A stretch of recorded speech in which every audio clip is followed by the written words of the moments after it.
Eh bien, bonjour, bonsoir, j'espère que vous allez bien, c'est Flo. Et aujourd'hui, on se retrouve après 2 semaines pour parler du chapitre 114 de Kaiju numéro 8. Donc la dernière fois, on s'était laissé sur un très bon chapitre qui nous laissait sur un suspense de malade vraiment pour ce chapitre-là. On attendait vraiment de voir la suite. En tout cas, moi, c'était vraiment mon cas, je voulais vraiment savoir ce qui allait se passer. Du coup, on va découvrir ça dans ce chapitre-là. Avant que la vidéo ne démarre, je vous rappelle, si vous voulez me soutenir sur les prochaines vidéos, n'oubliez pas de vous abonner à la chaîne et puis c'est parti. Alors pour commencer ce chapitre, on va se concentrer un petit peu sur peut-être l'origine, on va dire, du kaiju numéro 9, puisqu'on va un petit peu se focaliser sur peut-être ses débuts, les débuts de son existence. Je suis pas vraiment certain, mais je pense quand même, parce que là déjà dans ce flashback, on va dire, on le voit tout petit, peut-être en tant qu'enfant, je sais pas. Et puis surtout, on a l'impression que quand il parle, vraiment dans ses paroles, on a l'impression que ça date vraiment de très longtemps, qu'il se ressasse des souvenirs d'il y a vraiment très très longtemps. Donc j'ai l'impression peut-être que ça doit être dans le début de son existence. Donc ici le kaiju numéro 9 va dire: au départ je pensais être faible et n'avoir pour moi que mon intelligence, alors je menais une existence tranquille en me cachant des humains, mais jusqu'au jour où j'ai compris quelque chose. Là c'est à partir de là que tout a changé pour lui, que vraiment sa vie a pris un tournant monumental, vraiment là faut le dire, qu'en fait j'étais bien plus fort que eux. Il a compris qu'il était vraiment surpuissant comparé aux humains, et donc il s'est intéressé à eux. Cette découverte a été le déclic. J'ai été pris d'une soif de connaissances insatiable. Il fallait que je teste mes capacités, que j'explore le monde des humains. Et puis comme si mes pas avaient été mystérieusement guidés, je suis tombé sur lui. Et là, on voit, je crois que c'est bien ça, c'est le kaiju de Meireki. Donc comme il avait fait référence au chapitre précédent. Donc ça, en vrai, je sais même pas vraiment c'est quoi. Je crois pas qu'on avait eu d'explication depuis le début du manga ou pas. Peut-être qu'on avait juste entendu de nom, mais sinon je crois que vraiment il n'y avait aucune information. Mais peut-être bien que, est-ce que ça serait le premier kaiju ou quelque chose qui viendrait expliquer l'origine des kaiju? Parce que là c'est vraiment très surprenant. On dirait que ce kaiju là, il est surpuissant mais à un point, c'est impossible d'imaginer. Mais on a l'impression que il doit dater encore plus avant que lui en fait, que le kaiju numéro 9. Donc est-ce que ça serait pas le premier kaiju, le kaiju le plus puissant? Et juste après ce petit flashback concernant le kaiju numéro 9, le chapitre va revenir dans le présent, sur différents champs de bataille. On va voir par exemple Reno et même d'autres personnages. Donc là on les voit sur leur champ de bataille avec les kaiju. Mais là, le plus étonnant que ça puisse paraître, en fait on a tous les kaiju qu'ils combattaient qui se sont arrêtés d'un coup. Ils n'agissent plus, ils ne réagissent plus à rien du tout. Et donc là les différents personnages vont être un peu choqués, ils vont se dire: quoi, mais ils se sont immobilisés? Les kaiju viennent de se figer net, ça donne quoi de ton côté? Mais quoi, les tiens aussi sont figés? Ah, donc ça voudrait dire que le vieux, donc ici ça fait référence à Kafka, aurait battu le numéro 9. Alors c'est vrai qu'ici pour eux, ils peuvent imaginer ça, mais pour nous, comme on a vu le chapitre précédent, et donc on était du point de vue de Kafka, en fait on sait que c'est pas totalement vrai, mais à moitié. Parce qu'en fait, Kafka a réussi à potentiellement battre le numéro 9, mais on a vu qu'il se passait toujours quelque chose le concernant. Alors est-ce que c'est lui qui est encore vivant, ou est-ce qu'il a utilisé un nouvel atout, une nouvelle technique? On ne sait pas vraiment, donc là on ne peut pas dire ce qui se passe pour l'instant. Mais juste après, le chapitre va donc se tourner du côté de Kafka et puis de Mina. Donc on voit exactement là où on s'était laissé au chapitre précédent. Mina, choqué, vraiment surpris, qui fait face donc à la scène ultra choquante, en fait je sais même pas quoi dire d'autre, avec le kaiju numéro 9 qui vient transpercer la poitrine du numéro 8 de Kafka. Dans un même temps, le chapitre va également nous montrer les réactions du centre de contrôle en disant: mais le noyau du numéro 8 est endommagé. Il y a une détection d'un nouveau signal provenant du numéro 9. Là, on comprend qu'il y a une nouvelle chose qui apparaît, mais pour l'instant, on ne sait pas.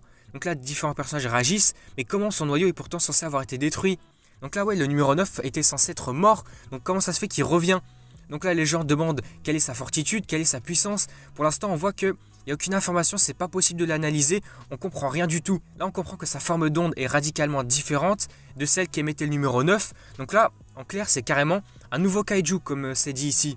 Concernant Kafka, on revient un petit peu sur lui, on a l'impression que son kaiju primitif, là, je ne sais même pas comment on peut appeler ça vraiment, celui qui avait pris le contrôle de son corps de base pour le transformer en kaiju, on voit qu'il se revigore un peu en puissance, il essaie de se donner au maximum. Donc on voit ici qu'il essaie d'attraper le bras du kaiju numéro 9 pour essayer de l'attaquer, faire quelque chose. On voit qu'il crie vraiment de toutes ses forces, avec ses yeux qui s'illuminent vraiment pour montrer sa puissance. Mais là c'est, je sais pas comment dire ça, c'est mystérieux, c'est vraiment ultra intriguant, je sais pas quoi penser. Parce que là on va voir le visage du numéro 9 se couper en deux, comme si on voyait à l'intérieur de son corps, comme si quelque chose prenait possession de son corps. Et donc là on voit plein d'œils de partout, donc on a l'impression qu'il y aurait un autre kaiju dans son corps et que donc il prend possession de son corps, et c'est comme s'il était un peu en train d'analyser à travers son corps. Et là je peux vous le dire, là on arrive à un moment où c'est chaud, vraiment ça va être ultra compliqué, je sais pas ce qui va se passer par la suite, mais là c'est hallucinant, parce que là une fois que ce kaiju apparaît, on a comme l'impression qu'il utilise une technique, mais là c'est vrai qu'on sait pas exactement ce que c'est, je vais simplement faire une théorie. En fait on voit plein de petits symboles d'écriture chinoise ou japonaise, je sais pas exactement ce que c'est.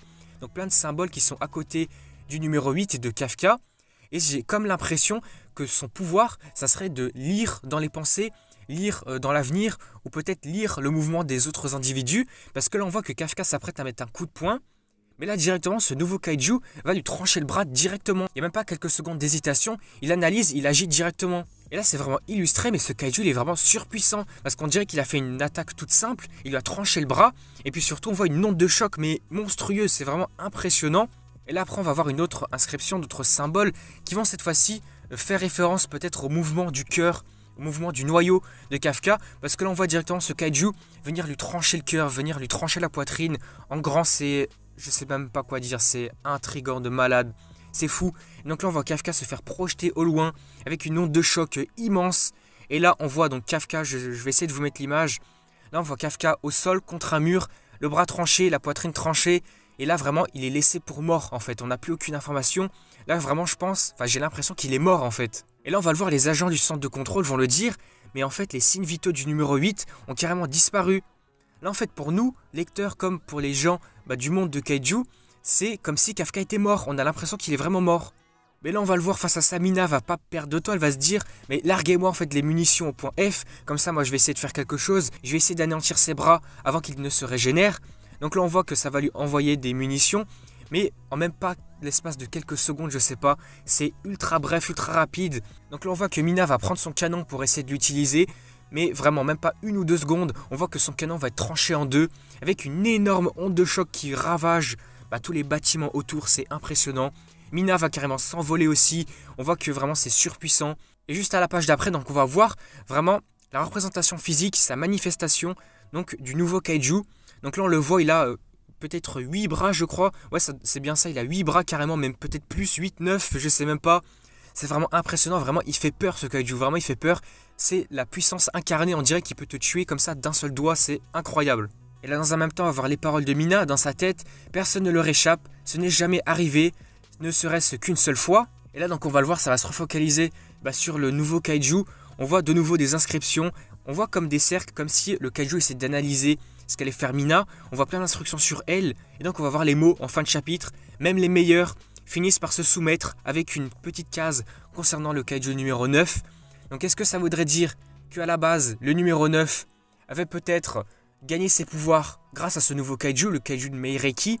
Et justement, à partir de maintenant, comme il a perdu face à Kafka, face au numéro 8, est-ce que ce kaiju-là aurait repris possession donc de ses pleins pouvoirs? Alors peut-être qu'ici le numéro 9 n'utilisait pas ses pouvoirs aussi bien que lui, peut-être qu'il n'avait pas un potentiel aussi grand que lui, et que donc là, on se retrouve vraiment face au kaiju le plus puissant de l'histoire, au meilleur kaiju qui n'ait jamais été connu. Et là pour le coup j'ai vraiment l'impression qu'avec ses inscriptions etc, que son pouvoir ça serait peut-être de lire dans l'avenir, lire dans les pensées, lire dans les mouvements des adversaires, un truc comme ça. Ou peut-être qu'il est vraiment tout puissant, je ne sais pas. Mais là j'ai vraiment l'impression que pour le coup il aurait peut-être tué Kafka. Et que là peut-être qu'il va nous tuer Mina aussi, ça serait mais ultra triste, ça ferait peur. Vraiment je sais même pas quoi penser. On dirait que c'est vraiment le mal incarné, je sais même pas comment réagir, mais j'espère pas que tout le monde va mourir en fait, je sais pas. Là c'est vrai que pour la suite, vraiment c'est trop intriguant, je sais pas quoi penser, imaginer, vraiment c'est complètement fou. Du coup voilà, on va s'arrêter là pour cette vidéo, on aura fait une review du chapitre complet, on aura tout vu. Mais globalement pour résumer le chapitre, le numéro 9 a peut-être perdu, peut-être qu'il est mort, je sais pas.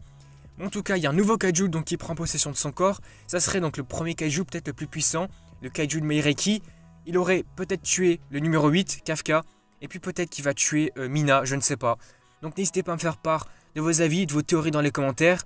Et du coup, nous on va se dire à dans 2 semaines pour le chapitre 115 pour la suite.